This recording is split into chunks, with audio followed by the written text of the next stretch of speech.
안녕하십니까. 세상을 환하게 비춘 남자 빗장TV의 조명감독 김태홍입니다. 요즘에 방송 제작 실무 계속 142번째 미술 얘기, 그 중에 방송 의상 장신구 업무 얘기를 하고 있죠. 그래서 장신구 업무 두 번째 얘기를 하고 있는데요.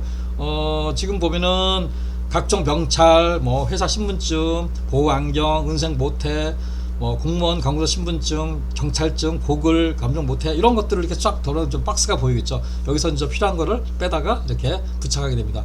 그래서 저희가 MBC 아트라는 회사에서 이런 의상을 관리하고 있는데요.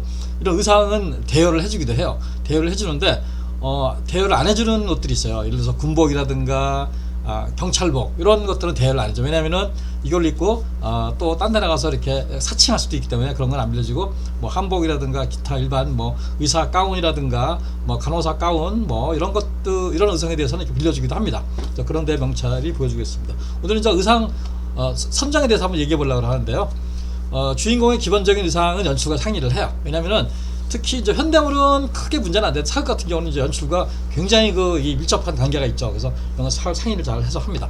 그 다음에 의상의 상표에 대한 노출에 대한 주의, 테이프로 붙이거나 후반적으로 처리해야 됩니다. 그러니까 예능 같은 경우는 테이프 붙이죠. 근데 현대물은 드라마에서는 의상을 테이프 붙이는 거 없어요. 의상을 갈아입어야 돼요. 그러니까 브랜드가 없는 거라든가, 아니면 그거를 나오게 된다면 나중에 잘못해서 나오게 됐다 그러면 CG를 처리를 해서 이렇게 하게 됩니다. 그래서 우리가 녹화할 때 어떤 이상한 상표가 나오면 그걸 얼른 검색을 해봐요. 그래서 이게 브랜드가 있는 건지 없는 건지. 그래서 가급적 이런 거죠. 의상 스타일리스트는 어떻게 하면은 저 의상이 노출되게 하려고 하는 거에 좀이라도 신경을 쓰는 거고, 또 이쪽 연출 쪽에서는 저걸 가리게 하는 쪽이고. 그래서 그런 경우가 가끔, 대부분은 잘 진행되는데 간혹 그런 경우가 나오게 되면은 이렇게 CG를 지우거나 이 연예인 같은 경우는 아예 스티커 붙여버리죠.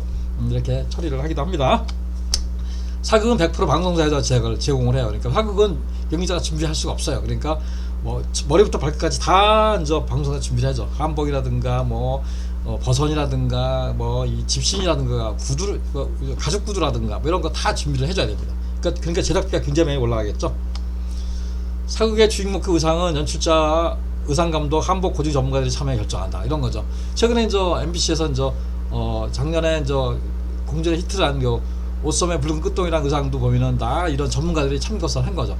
그런데 제가 2007년에 이산이라는 드라마를 했는데요. 그때 의상이랑 이번에 이산이 입었던 준호 배우가 입었던 의상이랑 비슷하더라고요, 보니까. 그러니까 그거는 이산에 했던 의상을 약간 이 모티브를 따서 이렇게 진행한 것 같은 느낌이 들더라고요.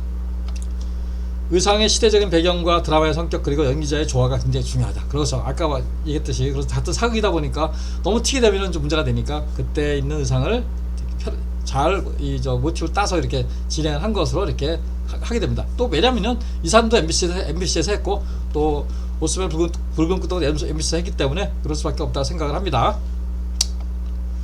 퓨전 사극의 경우는 창의적인 것을 만들기도 합니다. 퓨전 사극은 창의적인 것을 만들기도 해요. 그러니까 퓨전 사극은 잘해야 되는데, 그래서 잘못 창의적인 것을 만들다 보면은 그 옷이 우리나라 의상이 아니고 약간 중국 의상이 될 수가 있어요. 그래서 얼마 전에 몇 개의 드라마들이 이렇게 중국에서 투자를 많이 받다 보니까 그쪽을 많이 해가지고 이렇게 문제가 된 드라마들이 있었죠. 그래서 그런 경우들이 너무 튀다 보면 저 옷이 우리나라 옷이 아니라 중국 의상 같다, 이렇게 보일 수가 있어서 그런 거를 하기도 하는데, 퓨전 사극은 그렇게 창의적인 옷을 만들어서 진행을 합니다.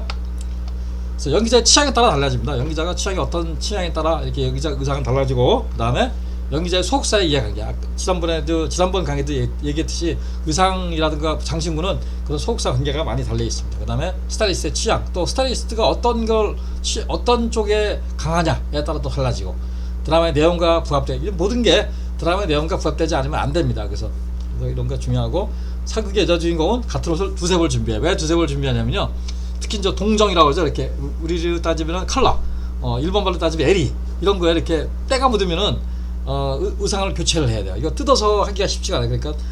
그래서 같은 옷을 두 개 준비해가지고, 만약에 또 참복이 길잖아요. 그러니까 다리다가 이렇게 끌리다 보면 또 이렇게 문제가 될 수 있어요. 그래서 그런 거를 두세 배 준비해서 준비를 한다. 10주년 전에는 또 가채가 탈모의 원인이 되겠어요. 여자들 이렇게 쓰는 비니라든가 중전 이런 데 모자가 이런 머리를 쓰잖아요. 이게 굉장히 무거워가지고 탈모의 원인이 되는데, 요즘에는 이게 굉장히 가벼운 소재로 나왔대요. 그래서 이렇게 또 처리를 하기도 하고, 사극의 장군복 등의 특수복은 중국에서 수입을 해요. 우리나라에서 못 만드는 게 아니라 단가가 비싸기 때문에 중국에서는 워낙 그런 그 만들어내는 데서 많아서 중국에서 똑같은 디자인을 보내서 거기서 만들어서 이렇게 제작을 하기도 한답니다. 지금 의상선이 잘못된 예를 제가 한번 다 봤는데, 여기 보면은 이 연기자가 색깔이 똑같아.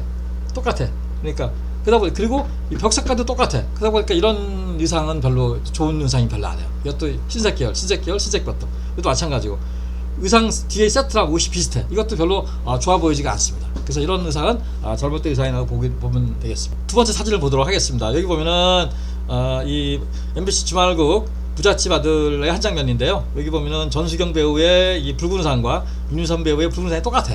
같은 샷에서 똑같은 의상을 입고 나오니까 이게 별로 이 치즈가 서로 이렇게 이쁘지가 않아요. 그래서 이런 거는 사전에 조율을 해야 된다. 이런 거를 살펴보았습니다. 그래서 여기까지 의상 얘기하고, 나머지 또 뒤에 나오는 또 의상 얘기, 이제 의상에 대한 동영상도 제가 또 준비를 했어요. MBC 의상실 동영상 준비했는데, 그런 내용들은 또 다음 시간에 또 진행을 하도록 하겠습니다. 이상 세상을 환하게 비추는 남자 빗장TV의 조명감독 김태형이었습니다. 감사합니다.